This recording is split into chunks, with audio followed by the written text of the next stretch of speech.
Hello everyone, how are you all? I hope you are all good and doing great.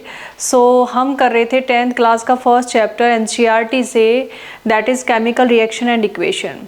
ठीक है, हमने कर लिया था कि रिएक्शंस क्या होती है, केमिकल रिएक्शंस में केमिकल चेंज कैसे आता है, क्या क्या उनके कैरेक्टरिस्टिक्स होते हैं, बैलेंस रिएक्शंस को हम किस तरह से करेंगे।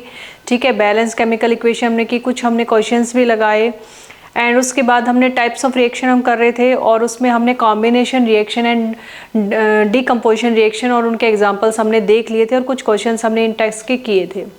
सो बने रहिएगा मेरे साथ। This is Sangeeta and welcome to my YouTube channel science to home. और आज हम करने वाले हैं जो है नेक्स्ट जो टाइप्स ऑफ रिएक्शन है, जो हमारा नेक्स्ट आपका जो बच गया चैप्टर, ठीक है, जो रह गया था उसको आज हम कंप्लीट कर लेंगे इस लेक्चर में। ठीक है, तो नेक्स्ट हमने टाइप्स ऑफ रिएक्शन में हमने देखा था कौन कौन से रिएक्शन हम पढ़ने वाले थे। कॉम्बिनेशन रिएक्शन, डीकम्पोजिशन रिएक्शन, उसके बाद displacement reaction and then double displacement reaction, ये हम करने वाले थे। एंड लास्ट वन एक टॉपिक आपका oxidation reduction, that is redox reactions, वो एक जो है डिफरेंट टॉपिक है, तो वो भी हम करेंगे। एंड कोरोजन एंड रेंसिडिटी है सबसे लास्ट टॉपिक तो मैं कहूँगी, बट वो आपका जो है 2022 और 23 में इस सेशन में कोरोजन और रेंसिडिटी को नहीं लिया गया है, आगे इंक्लूड हो सकता है। ठीक है, तो बुक में तो है, उसके बारे में भी हम थोड़ा सा पढ़ेंगे। सो स्टार्ट करते हैं अपना लेक्चर आज का, that is displacement reaction. Combination और डीकम्पोजिशन हम कर चुके थे। कॉम्बिनेशन रिएक्शंस मतलब आपका जो है टू और more reactants combine together to form a single product. ठीक है, सिंगल प्रोडक्ट अगर वो बना रहे हैं तो वो कॉम्बिनेशन रिएक्शन थी। ठीक है, डीकम्पोजिशन रिएक्शन है उसका बिल्कुल जस्ट रिवर्स, यानी कि single reactant decomposed by heat, electricity और by means of the sunlight and decomposed into 2 और 3 मोर प्रोडक्ट्स। 2 भी हो सकते हैं, 3 भी हो सकते हैं और 4 भी वो प्रोडक्ट बना सकता है। तो सिंगल रिएक्टेंट बन रहा है, 2 से ज़्यादा रिएक्टेंट से सिंगल प्रोडक्ट बन रहा है तो कॉम्बिनेशन, और अगर सिंगल रिएक्टेंट टूट के 2-3 प्रोडक्ट में बन रहा है तो वो डीकम्पोजिशन। ठीक है, अब करते हैं डिस्प्लेसमेंट। नेक्स्ट जो हमारी रिएक्शन है दैट इज डिस्प्लेसमेंट रिएक्शन। ठीक है, अब डिस्प्लेसमेंट रिएक्शन के नाम से इंडिकेट है कि डिस्प्लेसमेंट रिएक्शन क्या होती है। ठीक है, डिस्प्लेस यानी कि किसी चीज़ को रिप्लेस कर देना, डिस्प्लेस कर देना, उसको हम बोलेंगे डिस्प्लेसमेंट रिएक्शन। और इस रिएक्शन में क्या होता है कि आपका एक हम सॉल्यूशन लेंगे एंड एक आपका जो है वो मेटल हम लेंगे, और जो सॉल्यूशन होगा उसमें भी एक मेटल प्रेजेंट होगा। तो जो मोर रिएक्टिव मेटल है वो लेस रिएक्टिव मेटल को सॉल्यूशन के अंदर से रिप्लेस कर देगा, डिस्प्लेस कर देगा, उसको अपनी जगह से हटा देगा और खुद का सॉल्यूशन बना लेगा। तो आपको यहाँ पे ध्यान क्या रखना है कि आपका जो सॉल्यूशन के अंदर जो मेटल होगा वो लेस रिएक्टिव होगा और जो हम सिंगल एक मेटल लेंगे वो मोर रिएक्टिव होगा। तो सॉल्यूशन के अंदर से मेटल को हटा देगा, मोर रिएक्टिव मेटल, और खुद का सॉल्यूशन बना देगा। ठीक है, उसको डिस्प्लेस कर देगा। तो वो हम करने वाले हैं आज। तो उसके लिए एक छोटी सी एक्टिविटी है डिस्प्लेसमेंट रिएक्शन की। ये कह रहा है कि मान लो आपके पास 3 आयरन नेल है, मतलब जो आयरन की नेल होती है वो हमने 3 ले ली, उसमें से 2 पे हम एक्सपेरिमेंट करके देखेंगे और एक को हम रखेंगे साइड में कि वो किस तरह से जो है ओरिजिनल कैसी होती है उसको कंपेयर करने के लिए, और जो 2 हैं हम उनके साथ रिएक्शन के साथ उनको लेंगे, उनके अंदर क्या डिफरेंस आता है। ठीक है, और एक से जो बच गई उससे हम कंपेयर करेंगे। तो 3 आयरन नेल हमने ले ली। Take a 3 iron nail and clean them by rubbing with the stand paper. Take 2 test tube marked A and B, तो वो हमने ले लिया। ठीक है, ये आपका जो है कॉपर सल्फेट सॉल्यूशन है, दैट इज CuSO4। ठीक है, और इसमें जो मेटल है वो है कॉपर आपका। ठीक है, तो ये 2 आयरन नेल ले ली। आयरन नेल में कौन सा मेटल प्रेजेंट होगा? आयरन। ठीक है, आयरन नेल ली है तो उसमें मेटल जो प्रेजेंट है वो कौन सा है? आयरन। और आपका जो है कॉपर सल्फेट सॉल्यूशन जो है वो ब्लू कलर का होता है। उसका ब्लू कलर किसकी वजह से होता है? कॉपर 2 आयन, कॉपर 2+ आयन जो है इसमें होता है कॉपर 2+ आयन, इसकी वजह से इसका ब्लू कलर होता है। ठीक है, तो उसके बाद हमने इसके अंदर डाल दिया और रिएक्शंस को हम देखना चाहेंगे कि इसमें क्या होगा। तो नेक्स्ट पेज पे हम देख लेते हैं कि इसमें क्या हुआ। ये देखिए डिफरेंस, ये देखिए ये तो वो आपका जो है आयरन नेल है, जो आयरन नेल आपका ओरिजिनल है, यानी कि जैसी वो ओरिजिनल होती है वो है, उससे कंपेयर कर रहे हैं। और ये जो आयरन नेल है, ठीक है, ये जो आयरन नेल है ये आपकी वो है जो कॉपर सल्फेट सॉल्यूशन से निकाली गई है बाहर, ठीक है। ये ओरिजिनल है, ये ओरिजिनल आयरन नेल है, और ये वो है जो कॉपर सल्फेट सॉल्यूशन से बाहर निकाल ली गई है। और उसके बाद ये आपका ओरिजिनल कॉपर सल्फेट सॉल्यूशन है, ओरिजिनल कॉपर सल्फेट हमने सॉल्यूशन फिर से उसको कंपेयर करने के लिए, और ये वो है जिसमें से आयरन नेल पहले ली थी और बाद में उसको आयरन नेल को निकाल लिया था, यानी कि रिमूव कर दिया था। तो ये वो है जो हमने रिएक्शन के लिए लिया था, और ये हमें ओरिजिनल हम कंपेयर करके। तो कॉपर सल्फेट सॉल्यूशन जो है ब्लू कलर का होता है और उसमें कॉपर 2+ आयंस होते हैं, ठीक है। और यहाँ पे आयरन नेल जो है आपको दिखाई दे रहा है कि आपका जो है डार्क ब्राउन कलर की जो है वो हमें दिखाई दे रही है आयरन नेल, बिल्कुल डार्किश जो है वो आपका ब्राउनिश कलर इसका आयरन नेल का हो गया। कॉपर सल्फेट के अंदर हमने जो आयरन नेल ली थी, और जो ओरिजिनल है वो हमें आपका व्हाइटिश सी नजर आ रही है, ग्रे कलर की नजर आ रही है, ठीक है। और जो कॉपर सल्फेट था बिल्कुल ब्लू कलर का था, लेकिन जिसमें आयरन नेल डाली थी उसका बिल्कुल ब्लू कलर नहीं रहा है, फेड हो चुका है, ठीक है। ब्लू कलर बिल्कुल फेड हो चुका, और जो आपका ओरिजिनल कॉपर सल्फेट का जो ब्लू कलर होता है वो आपका ओरिजिनल में हमें दिखाई दे रहा है। तो ये क्या हुआ, ये हुआ क्या कि हमने जो रिएक्शन ली थी, यानी कि इसमें जो रिएक्शन हुई है वो डिस्प्लेसमेंट रिएक्शन हुई, दैट इज यहाँ पे आयरन था, ठीक है, आयरन है Fe plus copper sulphate solution था, ठीक है। तो कॉपर आपका लेस रिएक्टिव मेटल है, लेस रिएक्टिव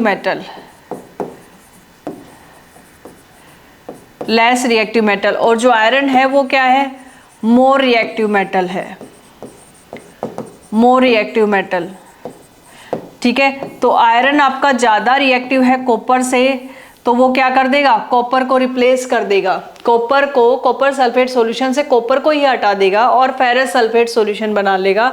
तो हमारे पास जो रिएक्शन है वो क्या आ जाएगी, iron plus copper sulphate solution, ठीक है। और ये बन गया iron sulphate FeSO4 plus copper को उसने बाहर निकाल दिया। और जब कॉपर ही बाहर हो गया तो ब्लू कलर भी फेड हो गया, क्योंकि कॉपर 2+ आयन की वजह से ही क्या था, उसका ब्लू कलर था, और कॉपर 2+ आयन अब हो गए, कॉपर मेटल ही आपका बाहर हो गया। तो अब उसमें जो सॉल्यूशन में जो आयन बनेंगे, देखो जो आपका ये कहेंगे कि हम जब एक अकेला मेटल लेते हैं तो आयंस नहीं बनते हैं, ठीक है। अब जो कॉपर था वो बाहर निकल चुका है, वो किसी इलेक्ट्रोड पे आपका जो है डिपॉजिट हो चुका है, और यहाँ पे हम ये कहेंगे आपका जो है वो डिपॉजिट हो चुका है कहीं पे, और वो जो फेरस सल्फेट था वो आपका सॉल्यूशन में आ चुका है। तो हम ये कहेंगे जो कॉपर डिपॉजिट हुआ था वो आपका नेल पे डिपॉजिट हो गया, कहीं ना कहीं थोड़ा बहुत जो आपका कॉपर था वो डिपॉजिट हो गया नेल के ऊपर, ठीक है। और आपका जो फेरस सल्फेट सॉल्यूशन है, यानी कि जो इसका जो Fe2+ आयन था वो सॉल्यूशन के अंदर चला गया, और फेरस सल्फेट सॉल्यूशन का आपका ब्लू कलर हटके और फेड कलर आ गया, तो वो आपका फेरस सल्फेट सॉल्यूशन बन गया, ठीक है। तो हम ये कहेंगे कि एक तरह से iron is a more reactive metal than the copper, and iron replace the या displace the copper 2+ ion from the copper sulfate solution and it form the ferrous sulfate solution, and copper आपका remove हो गया as a metal, वो deposit हो गया, और जो Fe2+ ion है वो अब सॉल्यूशन में आ चुके हैं, तो ब्लू कलर सॉल्यूशन का फेड हो चुका है, ठीक है। तो ब्लू कलर फेड होने की वजह से उसका जो है कॉपर जो है 2+ आयन वहाँ पे नहीं रहा है। तो ये सब हमारा जो है डिस्प्लेसमेंट रिएक्शन में होता है। तो बहुत सारे एग्जाम्पल हमारे पास है, 1 by 1 हम देख लेते हैं, ठीक है। तो पहले तो सबसे पहले हम चलते हैं एक बार इसकी डेफिनेशन देख लेते हैं। एक बार एक्टिविटी तो हमने देख ली, और हमारे पास बहुत सारे एग्जाम्पल भी हमें मिल जाएंगे, लेकिन जो है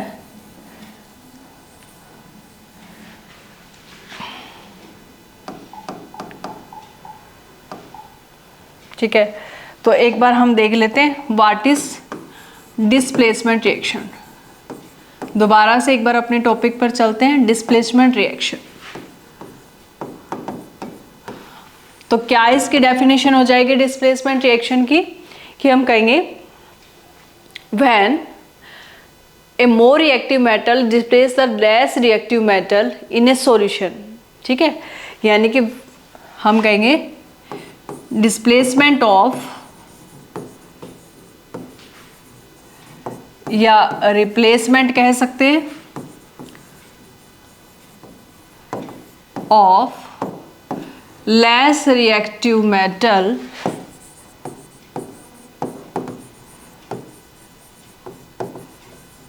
by more reactive metal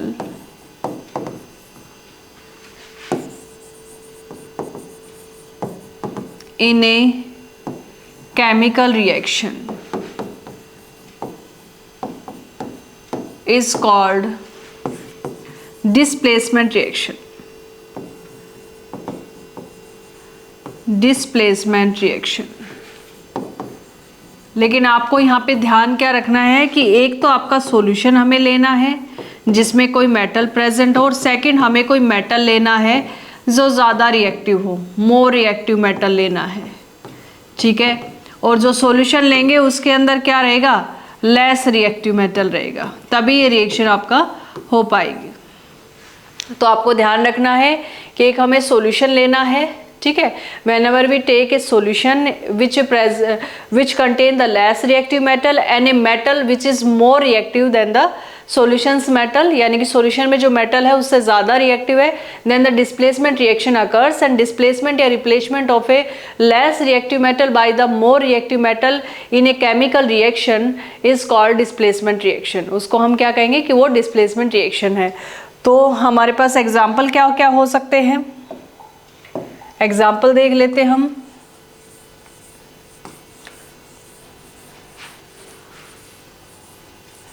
example हमारे पास हो जाएंगे, तो एक तो हमारा यही एग्जाम्पल हमारे पास हो गया, आयरन प्लस कॉपर सल्फेट, और यहाँ क्या बन जाएगा, फेरस सल्फेट प्लस कॉपर। तो यहाँ पे आयरन क्या है, मोर रिएक्टिव है देन कॉपर से। ठीक है, कॉपर मोस्टली कॉपर सिल्वर जो गोल्ड है वो लेस रिएक्टिव मेटल होते हैं। तो आपका जो जिंक है, आयरन है, ये सारे कॉपर से ज़्यादा रिएक्टिव है। तो सभी रिएक्शंस पॉसिबल है आयरन के साथ, जिंक के साथ। ठीक है, उसके बाद नेक्स्ट है आपका जो लेड है वो भी आपका ज़्यादा रिएक्टिव है कॉपर से। ठीक है, वो भी आपका मेटेलिक होता है लेड। तो नेक्स्ट हम ले सकते हैं जिंक प्लस कॉपर सल्फेट, तो हमारे पास प्रोडक्ट आ जाएगा जिंक सल्फेट प्लस कॉपर। ठीक है, तो यहाँ पे भी आपका जो है हम कहेंगे zinc is more reactive than copper. ठीक है, ये हमारे पास एग्जाम्पल हो सकता है। नेक्स्ट हम क्या कह सकते हैं, नेक्स्ट हमारे पास एग्जाम्पल क्या हो सकता है,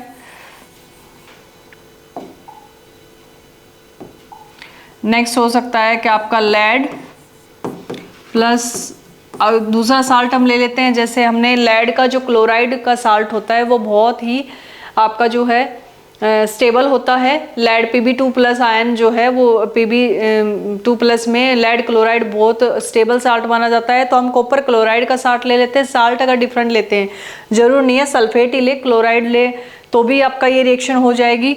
तो हमारे पास बनेगा लेड क्लोराइड PbCl2 और प्लस कॉपर हमारे पास बाहर निकल जाएगा। ये सारी की सारी जो रिएक्शन है, तो यहाँ पे हम कहेंगे जो लेड है वो भी ज़्यादा रिएक्टिव है किससे, कॉपर से। ठीक है, तो हमें ध्यान क्या रखना है कि एक तो हमें लेना है सॉल्यूशन। ठीक है, ये एक्वस सॉल्यूशन जो है, सारे एक्वस सॉल्यूशन है, ये सब वाटर में डिजोल्व किए हुए जो आपका जो भी आपका केमिकल फॉर्मूला है that is copper sulphate copper chloride, वो पाउडर फॉर्म में होते हैं, उनको एक्वस बनाया जाता है पानी में डिजोल्व करके। ठीक है, और उसके बाद ये एक्वस सॉल्यूशन लेके और साथ में हमने एक लिया मेटल, और मेटल के साथ हमारी रिएक्शन हो गई। ठीक है, ये इस तरह से हमें, तो हमारे पास जो जितने भी आपके कॉपर से ज़्यादा जो रिएक्टिव थे उन्होंने कॉपर को वहाँ से हटा दिया और खुद का साल्ट या खुद का सॉल्यूशन बना लिया। तो इसको हम कहेंगे कि ये किसका एग्जाम्पल है, डिस्प्लेसमेंट रिएक्शन का एग्जाम्पल है, डिस्प्लेसमेंट रिएक्शन। ठीक है, अब चलते हैं हम वापस, हमारा जो है कंटेंट क्या था।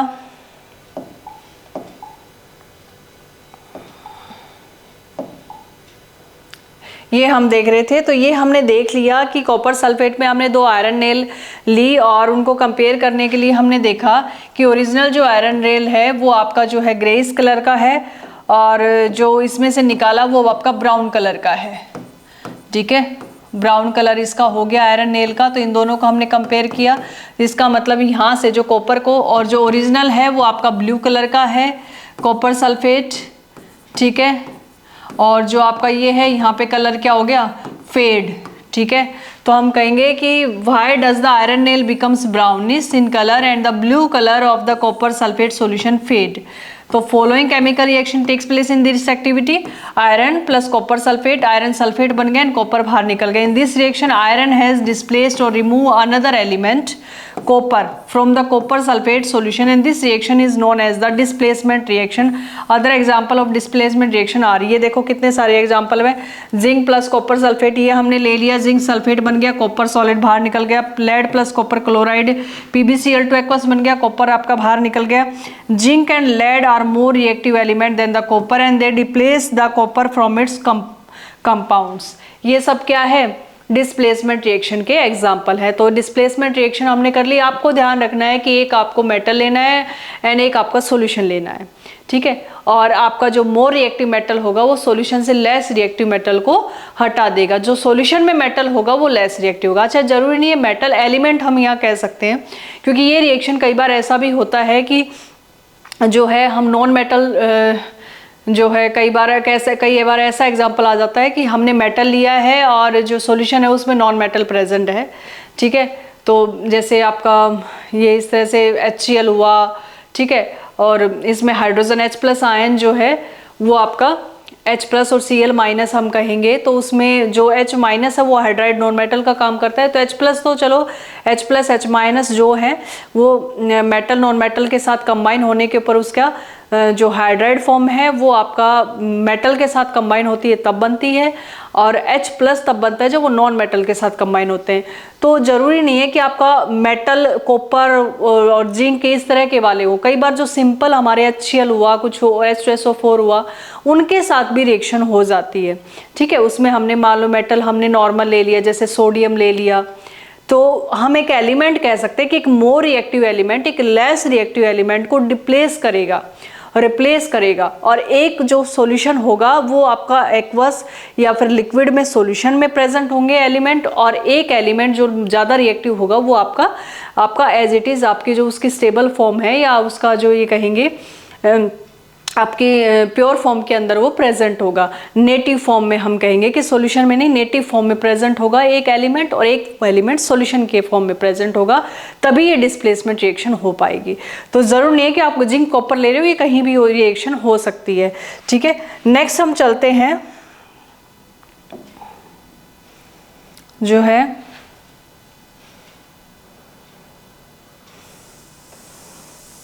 Double displacement reaction. ये रिएक्शन जो है बहुत ही ज़्यादा इम्पोर्टेंट है। तो नेक्स्ट हमारे पास आगे डबल डिस्प्लेसमेंट रिएक्शन, और इस रिएक्शन को हम प्रिसिपिटेशन रिएक्शन भी कह सकते हैं। प्रिसिपिटेशन रिएक्शन, क्योंकि इस रिएक्शन के अंदर क्या होता है, PPTs बनते हैं। ठीक है, PPTs बनते हैं, और वो कैसे होते हैं, इनसोल्यूबल। ठीक है, तो एक तो PPT बनेगा प्लस आपका एक सॉल्यूशन बनेगा, कोई भी जो सोल्यूबल होगा वो एक सॉल्यूशन बनेगा, और एक तो यहाँ डबल डिस्प्लेसमेंट रिएक्शन। अब हम कर रहे थे डिस्प्लेसमेंट में आपको एक ही सॉल्यूशन लेना है। ठीक है, एक ही सॉल्यूशन लेना है और एक आपका एलिमेंट जो है नेटिव फॉर्म में लेना है। और डबल डिस्प्लेसमेंट रिएक्शन के अंदर क्या होगा, डबल डिस्प्लेसमेंट रिएक्शन में आपको दोनों ही सॉल्यूशन लेने हैं। ठीक है, डबल डिस्प्लेसमेंट रिएक्शन में दोनों ही सॉल्यूशन आपको लेने हैं, और दोनों सॉल्यूशन में कटायन अनायन दोनों ही प्रेजेंट होंगे, और एक्सचेंज होगा आयंस का, यानी कि there is a exchange of the ions between two solutions. ठीक है, उन दो सॉल्यूशन के बीच में कटायन अनायन में आपस में एक्सचेंज होगा, और फिर दो नए प्रोडक्ट बनेंगे, केमिकल रिएक्शन होगी ऑब्वियसली, और उसमें दो नए प्रोडक्ट बनेंगे। तो दो जो नए प्रोडक्ट बने उसमें से हमेशा एक प्रोडक्ट आपको ध्यान रखना है कि इनसोल्यूबल होगा, यानी कि अगर आप टेस्ट ट्यूब को थोड़ी देर के लिए रख देते हो तो वो नीचे जम जाएंगे पीपीटीज। इनसोल्यूबल होगा मतलब आपका सॉलिड सब्सटेंस बनेगा जो बिल्कुल घुलेगा नहीं सॉल्यूशन में, तो उसको पीपीटीज हम बोलते हैं। या फिर उसको फिल्टर करेंगे तो फिल्टर पेपर के आपका ऊपर ही वो मतलब कलेक्ट हो जाएगा। तो हम ये कहेंगे कि एक तो हमेशा ही पीपीटी बनेगा, इसलिए इन रिएक्शन को डबल डिस्प्लेसमेंट रिएक्शन को हम जो है प्रेसिपिटेशन रिएक्शन भी बोल रहे हैं, क्योंकि यहाँ पीपीटीज बनेंगे ही बनेंगे। और सेकंड आपका सॉल्यूशन बनेगा। तो वहाँ ध्यान रखना है डिस्प्लेसमेंट रिएक्शन में एक ही सॉल्यूशन और एक एलिमेंट नेटिव फॉर्म में, ठीक है। या मेटल जो है, मेटल के एग्जांपल हम लेते हैं तो मेटल आपका एक नेटिव फॉर्म में और एक मेटल आपका सॉल्यूशन की फॉर्म में। और यहाँ हम क्या कहेंगे कि आपके दोनों ही हमें सॉल्यूशन लेने हैं और दोनों में कटायन अनायन प्रेजेंट होंगे, तो उनका आपस में क्या होगा, एक्सचेंज होगा। तो हम चलते हैं अपना एक बार इसको देखने के लिए।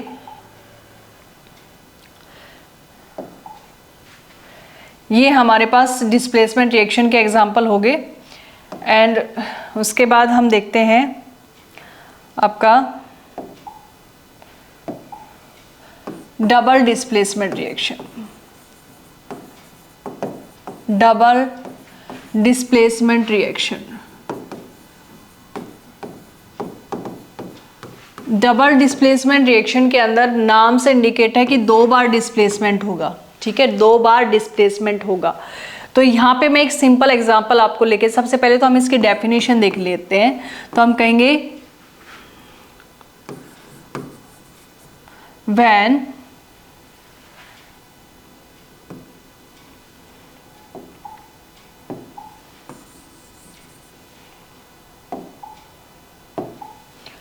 या सिंपल हम कहेंगे there is exchange of ions between 2 solutions and one of the product is always insoluble,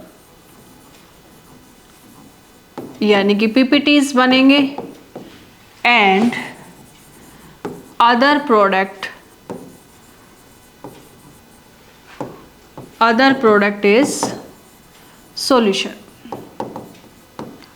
या other product is solution या soluble, ठीक है। आपको ध्यान रखना है कि हमें 2 सॉल्यूशन लेने हैं और दोनों सॉल्यूशन में कटायन अनायन प्रेजेंट होंगे और उनके आयंस के बीच में एक्सचेंज होगा आपस में, फिर 2 प्रोडक्ट बनेंगे। तो एक प्रोडक्ट हमेशा ही सॉलिड बनेगा या पीपीटीज बनेगा, या वो प्रोडक्ट आपका इनसोल्यूबल बनेगा और दूसरा आपका सोल्यूबल बनेगा। ये आपका क्या है, डबल डिस्प्लेसमेंट रिएक्शन है, 2 बार डिस्प्लेसमेंट होगा। तो एग्जाम्पल हम देखते हैं, एक सिंपल एग्जाम्पल हम लेते हैं। हमने लिया सिल्वर नाइट्रेट, ठीक है, ये है AgNO3 सिल्वर नाइट्रेट। ये सॉल्यूशन हमने लिया एक्वस, प्लस हमने लिया जो है सोडियम क्लोराइड, ये हमने एक्वस ले लिया, ठीक है। उसके बाद अब देखो यहाँ पे हमारे पास जो है Ag प्लस, मैं आपको Ag plus NO3 minus Na plus Cl minus, ये हमारे पास कटायन अनायन होंगे Ag plus NO3 minus Na plus Cl minus. तो एक कटायन भी है और अनायन भी है। तो यहाँ पे जो आपका Ag प्लस है वो Cl माइनस के साथ जाएगा, तो एक न्यू प्रोडक्ट बनेगा AgCl। और पीपीटीज को हमेशा हम ऐसे दिखाते हैं ब्रैकेट में, यानी कि डाउनवर्ड एरो से। डाउनवर्ड एरो का मतलब है कि वो पीपीटीज हैं और वो आप टेस्ट ट्यूब के अंदर वो नीचे कलेक्ट हो सकते हैं, नीचे जम सकते हैं। और अगर गैस इवोल्व हो रही है तो एरो हमेशा हम कहाँ दिखाते हैं, अपवर्ड, इस तरह से दिखाते हैं कि गैस बाहर निकल गई, ठीक है, एटमॉस्फेयर में। तो ये हमारे AgCl के जो है वो इनसोल्यूबल बने, यानी कि पीपीटी बने, ठीक है, इनसोल्यूबल प्रोडक्ट है यानी कि पीपीटीज बन गए। और AgCl ये होता है वाइट कलर के पीपीटी। प्लस हमारे पास जो है अब बच क्या गया, Ag तो Cl के साथ गया, एक्सचेंज हो गया, Ag कटायन था, Cl के साथ गया, अनायन बन गया, ठीक है। और ये हमारे पास जो NO3 था, ये किसके साथ चला गया, Na+ के साथ। तो इसका कटायन, इसका अनायन, और इसका कटायन था तो इसका अनायन था, यानी कि आपस में क्या हो गया, एक्सचेंज हो गया, तो नया प्रोडक्ट बन गया। तो ये हमारे पास बन गया NaNO3, और ये हमेशा क्या होगा, सोल्यूबल होगा, या इसको आप सॉल्यूशन भी लिख सकते हो। ठीक है, तो ये हमारे पास है डबल डिस्प्लेसमेंट रिएक्शन। तो इसमें पीपीटी बन रहे हैं, इसलिए इस रिएक्शन को हम क्या बोल रहे हैं, ऑल्सो कॉल्ड प्रिसिपिटेशन रिएक्शन। इसको हम क्या कह सकते हैं, प्रिसिपिटेशन रिएक्शन भी कह सकते हैं। ठीक है, तो यहाँ पे 2 बार डिस्प्लेसमेंट हुआ। वहां तो क्या हो रहा था, डिस्प्लेसमेंट रिएक्शन में जो मोर रिएक्टिव मेटल था वो लेस रिएक्टिव मेटल को सॉल्यूशन से बाहर रिप्लेस कर रहा था। लेकिन यहाँ पे देखो आपका 2 बार डिस्प्लेसमेंट हुआ। ये जो कटायन है इसके अनायन को रिप्लेस करेगा और AgCl बनाएगा, और ये जो अनायन है इसके कटायन को डिस्प्लेस करेगा, और 2 बार डिस्प्लेसमेंट हो गया, एक दूसरे की जगह से हटा के अपने साथ उसको लेके और एक नया प्रोडक्ट बनाएंगे। तो एक हमेशा पीपीटी बनेगा और दूसरा हमेशा सॉल्यूशन बनेगा। तो ये हमारे पास आ गया, there is exchange of cations between the 2 solutions. अब चलते हैं अपने कंटेंट पे कि एनसीईआरटी में क्या कंटेंट दिया। एनसीईआरटी हम फॉलो कर रहे हैं क्योंकि एनसीईआरटी से डायरेक्ट क्वेश्चंस आते हैं हमारे बोर्ड एग्जाम्स में as well as competitive exams में, तो आपको एनसीईआरटी ही फॉलो करनी चाहिए। ठीक है, उसके बाद ये हमारे पास जो है डबल डिस्प्लेसमेंट रिएक्शन में ये जो है 2 सॉल्यूशंस लेके दिखा रहा है। ये कह रहा है कि हमने सोडियम सल्फेट ले लिया, सोडियम सल्फेट हमने लिया एक टेस्ट ट्यूब में, दूसरे में हमने ले लिया 3 ml आपका बेरियम क्लोराइड सॉल्यूशन। दोनों को मिक्स करो और बताओ मुझे हमें क्या हुआ। तो देखो ये सोडियम सल्फेट हमने लिया। ठीक है, बहुत सारे एग्जाम्पल उसके हो सकते थे, हम अपने वहाँ पे भी देखेंगे। तो यहाँ पे सोडियम सल्फेट लिया, बेरियम क्लोराइड का जो है वो सॉल्यूशन लिया, तो यहाँ पे Na+SO4। ठीक है, तो यहाँ जो है Ba2+ और ये 2Cl- बन गया, यहाँ ये 2Na+ बन गया। ठीक है, Na+, तो यहाँ क्या होगा, जो BaCl2 जो Ba2+ था वो सल्फेट के साथ चला जाएगा। ठीक है, ये तो सल्फेट के साथ चला गया, ये बन गया बेरियम सल्फेट, और आपका जो 2Na+ था 2Cl-, तो ये क्या बन जाएगा 2Na+ + 2Cl-। ठीक है, और ये दोनों मिलके क्या बना देंगे 2Na और 2NaCl, तो ये आपका सॉल्यूशन बन जाएगा। और ये बेरियम सल्फेट के पीपीटी, ये भी वाइट कलर के पीपीटी होते हैं, वाइट पीपीटी। ठीक है, तो ये भी जो एग्जाम्पल है ये किसका है, डबल डिस्प्लेसमेंट रिएक्शन या आपका प्रिसिपिटेशन रिएक्शन का। बहुत सारे एग्जाम्पल प्रिसिपिटेशन रिएक्शन में हो सकते हैं। तो ये कह रहा है कि you will observe that a white substance which is insoluble, ठीक है, in water is formed, this is insoluble substance formed is known as the precipitate, and any reaction that produce the precipitate can also be called as precipitation reaction. ठीक है, तो ये उसने आपको जो है एक तरह से प्रेसिपिटेशन रिएक्शन और प्रेसिपिटेट बना के भी आपको दिखा दिए। ठीक है, तो और एग्जांपल हम देख लेते हैं।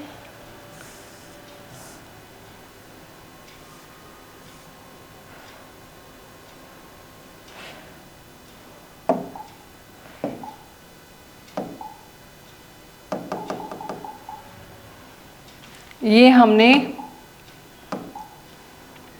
और एग्जांपल हम देखते हैं प्रेसिपिटेशन रिएक्शन के। प्रेसिपिटेशन रिएक्शन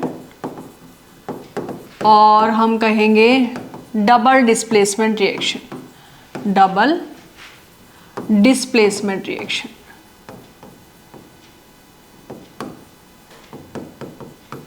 तो डबल डिस्प्लेसमेंट रिएक्शन और प्रेसिपिटेशन के एग्जांपल, एक तो हमने यही लिया, सोडियम सल्फेट था और साथ में बेरियम क्लोराइड था। ठीक है, तो यहाँ से जो है आपका देखो Na+ ही होता है, लेकिन Na2 है तो ये Na+ ही रहेगा, लेकिन मैं इस 2 को आगे लगा सकती हूँ। इनके आयंस इस तरह से बनते 2Na+, और ये क्या बन गया SO4 - 2, इसको हम क्या कहेंगे Ba2+ है ये, और Cl- ही रहता है क्योंकि पर 2 Cl है तो 2Cl- मैं लिख सकती हूँ। ठीक है, 2Cl- मैं लिख सकती हूँ। तो ये हमारे पास आ गया 2Na+, SO4 - 2, Ba2+ + 2Cl-। तो तो यहाँ पे जो आपका SO4-2 है वो Ba2+ के साथ जाएगा, ठीक है। उसको हम इस तरह से लिख सकते हैं, ये Ba2+ था, ये SO4-2 था, क्रॉस मल्टीप्लाई होगा जब कंपाउंड बनेगा तो आपका ये जो है हमें 2 सेम है। ये 9th क्लास में आप फॉर्मूले सीख के आए हैं, जब आपका 2 और 2 वैलेंसी दोनों साइड सेम है, चार्ज हमें देखना नहीं है, ठीक है। तो वो क्या बनता था फॉर्मूला, BaSO4 बनता था, ठीक है। इसी तरह से आपका जो Na+ है, Na+ NCl-, तो क्योंकि 1 है दोनों साइड और चार्ज हमें नेग्लेक्ट कर देने हैं, देखने नहीं है, +1 -1 है, तो ये क्या रह जाएगा, NaCl ही रह जाएगा। ये इस तरह से हम फॉर्मूले बनाते थे 9th क्लास में। यहाँ ऑलरेडी आप ये सब चीज़ें सीख के आए हो, तो आपने रिएक्शंस को जब बैलेंस किया तब भी आपने ये सब सीख लिया था, तो इन सब की हमें ज़रूरत नहीं है। मैं आपको सिर्फ आयंस बता रही हूँ कि इसमें आयंस कौन थे, कटायन और अनायन कौन सा था। तो ये आपका जो एक जो प्रोडक्ट बना वो आपका क्या बना, BaSO4, ठीक है, एक्सचेंज हो गया, इसका कटायन बेरियम क्लोराइड का और सोडियम सल्फेट का अनायन, ठीक है। ये आपका बना व्हाइट कलर के PPT, ये इनसोल्यूबल वाला पार्ट बना, और दूसरा आपका क्या बना, 2NaCl, ये आपका बना सॉल्यूशन, और ये आपका सोल्यूबल है। तो 2 प्रोडक्ट हमारे पास बनेंगे। तो एक एग्जांपल हमारे पास ये हो गया Na2SO4 BaCl2, तो हमारे पास क्या आ जाएगा, BaSO4, ये कंप्लीट रिएक्शन है, प्लस 2NaCl, ठीक है। तो ये डबल डिस्प्लेसमेंट है। तो जब भी आप 2 सॉल्यूशन आपको दिए जा रहे हैं, कहा जा रहा है, वर्ड्स में दी जा रही है, इक्वेशन किसी भी तरह से दी जा रही है कि ऐसे ऐसे बेरियम क्लोराइड था, उसको हमने मिक्स किया इसमें, सोडियम सल्फेट में, एल्यूमिनियम सल्फेट में, किसी में भी हो सकता है। तो अगर आपके पास 2 सॉल्यूशंस हैं और उसमें प्रोडक्ट भी वो बता रहा है, प्रोडक्ट भी ऑलरेडी बता रहा है कि उसमें ये बन गया, प्रोडक्ट भी बता देगा, लेकिन आपको रिएक्शन लिखनी है, बैलेंस करनी है, एंड देन देखना है कि वो प्रिसिपिटेशन रिएक्शन है, डिस्प्लेसमेंट रिएक्शन है, क्या है, ठीक है। तो टाइप्स ऑफ रिएक्शन आपसे पूछ सकता है, तो आपको ध्यान रखना है ये। नेक्स्ट हम कहेंगे कि हमारे पास और एग्जांपल क्या हो सकता है, और हमारे पास एग्जांपल हो सकते हैं। फॉर एग्जांपल मैंने ले लिया आपका बेरियम क्लोराइड ही मैंने लिया, और साथ में मैंने ले लिया एल्यूमिनियम सल्फेट Al2SO4 थ्राइस। तो क्या बनेगा आपके पास, आपके पास बनेगा वही Ba2+ और सल्फेट का है जो वो बेरियम सल्फेट बनेगा, प्लस आपके पास एल्यूमिनियम क्लोराइड बनेगा AlCl3। अभी मैंने सिर्फ फॉर्मूला लिखा है, इसमें से प्रोडक्ट बेरियम सल्फेट बना, एल्यूमिनियम क्लोराइड बना, बट मैंने इसको अभी बैलेंस नहीं किया। इसको बैलेंस भी हम कर लेते हैं।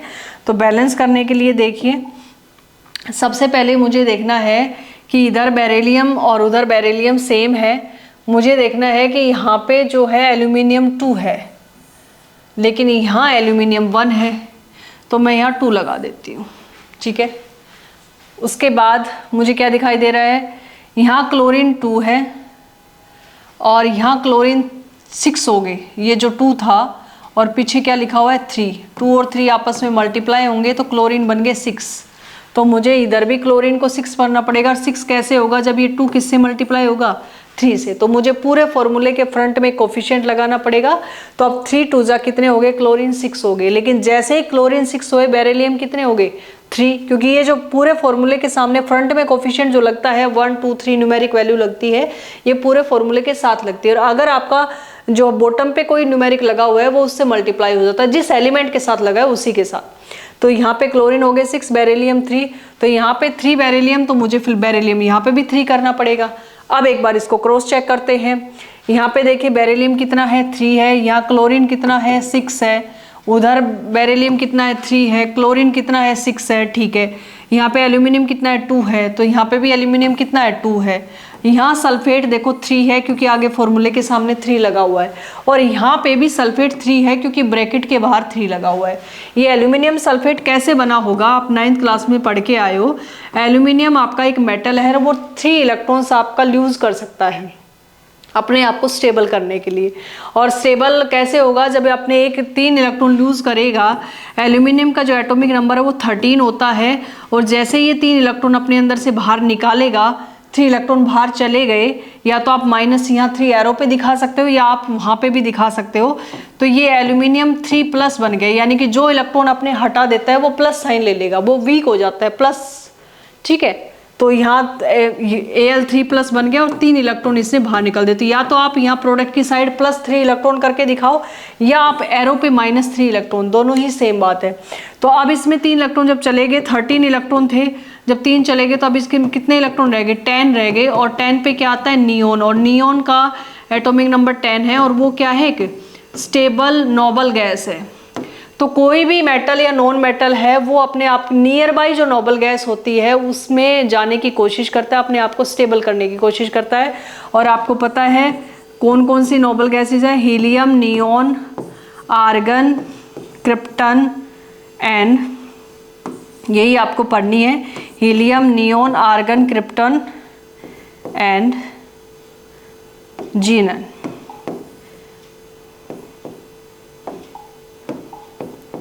जीनन, तो इसका एटॉमिक नंबर 2 होता है। तो इसके आसपास जो नियर बाई मेटल है, जैसे आपका जो है हाइड्रोजन है, लिथियम है, वो अपने इलेक्ट्रॉन लूज करके या गेन करके इसमें आना चाहेगा। उसके बाद नियोन के जो 7, 8, 9, 10, 11 पे जो एलिमेंट है, 12, 13 पे, वो अपने इलेक्ट्रॉन घटा के plus plus plus plus sign अपने लेके, वो मेटल है सारे, सोडियम हुआ, मैग्नीशियम हुआ, तो वो सारे 10 में आना चाहेंगे, यानी कि नियोन के आसपास आना चाहेंगे। उसके बाद आर्गन का एटॉमिक नंबर 18, तो जो नॉन मेटल आगे जैसे Cl- है, ठीक है, सल्फर है, -2 हो गया, तो Cl- इसका एटॉमिक नंबर 17, 1 ले लेगा, 18 बन गया। ये आपका जो 16 होता है, 2 इलेक्ट्रॉन ले लेगा तो 18 बन गया। तो ये 18 में आर्गन के आसपास आना चाहेंगे। तो सब अपने, ये सब स्टेबिलिटी का रोल है, सब अपने अपने चक्कर में, ठीक है, सब अपने अपने चक्कर में है, ठीक है, कोई किसी के टक्कर में नहीं है, सिर्फ अपने अपने चक्कर में है। तो यहाँ टक्कर कोई नहीं ले रहा है, सिर्फ अपने अपने चक्कर में है, सब अपने आप को स्टेबल करने की कोशिश कर रहे हैं। तो ये सब आप आगे भी सीखोगे, जो है केमिस्ट्री के अंदर ये सब आता रहेगा। और 9th में सिर्फ आपने इतना ही सीखा है कि फॉर्मूले कैसे बनते हैं, कैसे किसी पे पॉजिटिव नेगेटिव आयन आता है, कैसे वो कटायन अनायन बनते हैं, क्यों वो लूज करते हैं, क्यों गेन करते हैं, और कैसे फॉर्मूला बनता है। तो एल्यूमिनियम सल्फेट आपको बता रही थी कि बनता कैसे, एक बार रिवाइज करने के लिए, कि एल्यूमिनियम पे +3 चार्ज होता है, और सल्फेट एक पॉली एटॉमिक अनायन है, उस पे -2 चार्ज होता है, पूरा सल्फेट है ये। क्रॉस मल्टीप्लाई करेंगे, ये प्लस और माइनस हमें देखना नहीं होता चार्ज को, हमें अगर वैलेंसी दोनों साइड जो चार्ज है, यानी कि जो न्यूमेरिक वैल्यू है 3 और 2, ये सेम नहीं है, सेम नहीं है तो हमें क्रॉस मल्टीप्लाई कर देना है। अगर सेम होती तो हमें कुछ भी नहीं करना था, एज इट इज फॉर्मूला लिख देते, ठीक है, कैंसिल आउट हो जाती वो। तो यहाँ पे जो है 3 लगेगा, यहाँ सल्फेट के इधर क्रॉस मल्टीप्लाई होगा, तो सल्फेट के इधर 3 लगाओगे तो ये 43 हो जाएगा, तो आपको पहले ब्रैकेट लगाना पड़ेगा। और जो ये 2 है ये एल्यूमिनियम के साइड लगेगा, तो फॉर्मूला बन जाएगा Al2 और SO4 और पहले ब्रैकेट बाहर 3, तो ये बनता है एल्यूमिनियम सल्फेट। सब फॉर्मूले इसी तरह से बनते हैं, ये आप बना के देख के आए हो। तो ये मेरे पास एक एग्जाम्पल आ गया। तो हमने इसको अभी क्या किया, बैलेंस भी कर लिया। तो बैलेंस होने के बाद क्या इक्वेशन हमारे पास आई, 3BaCl2, ये था हमारे पास Al2SO4 थ्राइस, ये आया मेरे पास 3BaSO4 बना +2AlCl3 बना। तो ये जो है ये PPTs हैं बेरियम सल्फेट के, और ये आपका एल्यूमिनियम क्लोराइड सॉल्यूशन है।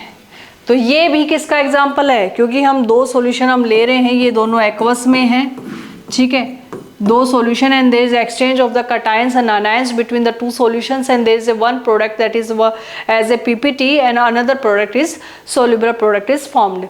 So this is the example of the double displacement reaction or precipitation reaction, ठीक है। तो ये सब हमने कर लिया, डिस्प्लेसमेंट हो गया, एक ही सॉल्यूशन लेना है एंड अनदर एलिमेंट या अनदर मेटल जो भी है वो उसको रिप्लेस कर देगा।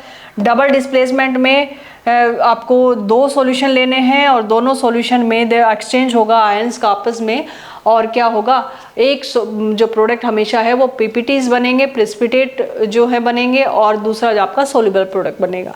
ये हमारे पास कर लिया हमने। नेक्स्ट पे चलते हैं। तो कह रहा है कि जो पहले इसने जो रिएक्शन कह रहा है, व्हाट काजेज दिस, क्या करेगा जब ये मिलेंगे barium sulphate? The white precipitate of barium sulphate is formed by the reaction of sulphate and Ba2+ and other product is sodium. ये आपको एक बार बड़ा करके दिखा देती हूँ। ये आप जो है कि बुक में क्या दिया हुआ है,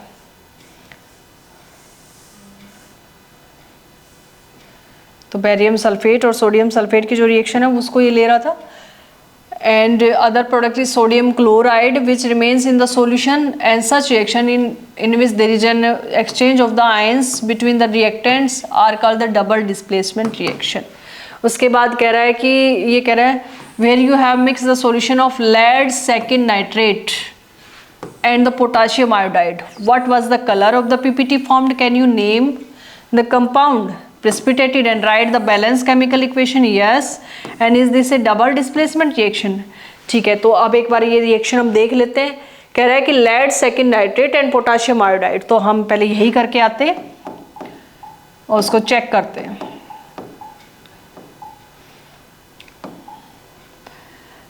हमने लिया लेड सेकेंड नाइट्रेट, तो लेड नाइट्रेट होता है PbNO3 twice and potassium iodide that is Ki। ठीक है, तो सबसे पहले कह रहे हैं इन दोनों को मिक्स करो। ये दोनों सॉल्यूशन हमने ले लिए। ठीक है, तो ये हमारा सॉल्यूशन है और ये जो है ये हमारा सॉल्यूशन एक्वस, दोनों को हमने ले लिया। देन प्रोडक्ट हमारे पास बनेगा लेड आयोडाइड प्लस हमारे पास बनेगा KNO3 पोटाशियम नाइट्रेट। अभी ये रिएक्शन बैलेंस नहीं है, इस रिएक्शन को बैलेंस करेंगे। तो बैलेंस करने के लिए हमें देखना है कि हमारे पास है क्या। तो सबसे पहले मैं देख रही हूँ कि हमारे पास यहाँ आयोडीन 1 है और यहाँ आयोडीन 2 है।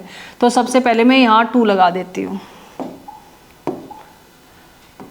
यहाँ पे मैंने 2 लगा दिया। यहाँ I2 था, यहाँ ओनली I था, तो पूरे फॉर्मूले के सामने मैंने 2 लगा दिया, तो 2Ki हो गया। अब यहाँ पे पोटाशियम 2 है तो यहाँ पे IU2 हो गया, तो पोटाशियम भी 2 हो गया, K भी 2 हो गया, और वहाँ पे K क्या है 1, तो मैंने यहाँ पे भी 2 लगा दिया। यहाँ तक कितना हो गया। उसके बाद देखते हैं क्या डिफरेंस आया। यहाँ पे देखिए लेड कितना है 1 है, ठीक है। यहाँ पे लेड कितना है 1 है, ठीक है। यहाँ पे पोटाशियम कितना है 2 है, तो यहाँ पे भी पोटाशियम 2 है। यहाँ आयोडीन कितना है 2 है, तो यहाँ पे भी आयोडीन 2 है। यहाँ NO3 कितना है, NO3 जो है वो 2 है, तो यहाँ पे भी NO3 अब 2 हो गया है क्योंकि आगे मैंने 2 लगाया हो, तब ये रिएक्शन बैलेंस।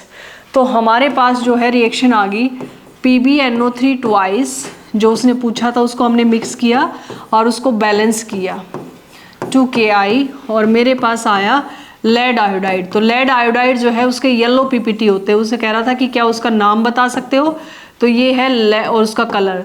तो येलो PPT जो है लेड आयोडाइड के बन गए, इसका नाम है लेड आयोडाइड। तो नाम भी हमने बताया और PPT बने येलो कलर के, कलर भी हमने उस कंपाउंड का बता दिया, और ये इनसोल्यूबल है। और नेक्स्ट हमारे पास बना 2KNO3, ठीक है, पोटाशियम नाइट्रेट। ये हमारे पास सॉल्यूशन है, ठीक है, या लिक्विड में हम कह सकते हैं L है, ठीक है। तो ये मेरे पास जो है ये भी लिक्विड में है, ये भी लिक्विड में है, और आपका वो भी लिक्विड में है, और ये सॉलिड में है। हमने फिजिकल स्टेट भी डाल दी है। ये लिक्विड में है, ये भी लिक्विड में है, ये सॉलिड में है PPTs, येलो PPT बने, और वो आपका लिक्विड में है। तो ये हमारे पास वो रिएक्शन आ गई, उसको हमने बैलेंस कर दिया। पोटाशियम नाइट्रेट और लेड आयोडाइड को अगर हम मिक्स करेंगे तो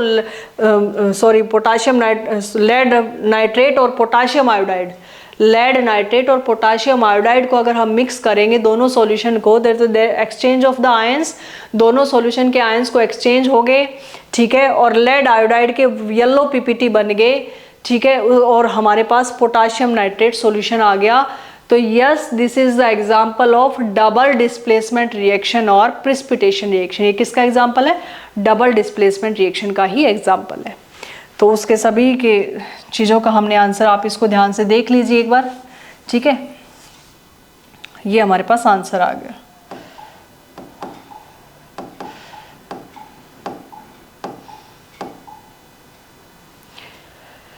तो ये रिएक्शन हमने कर ली, और ये किसकी है, yes, this is example of double displacement reaction.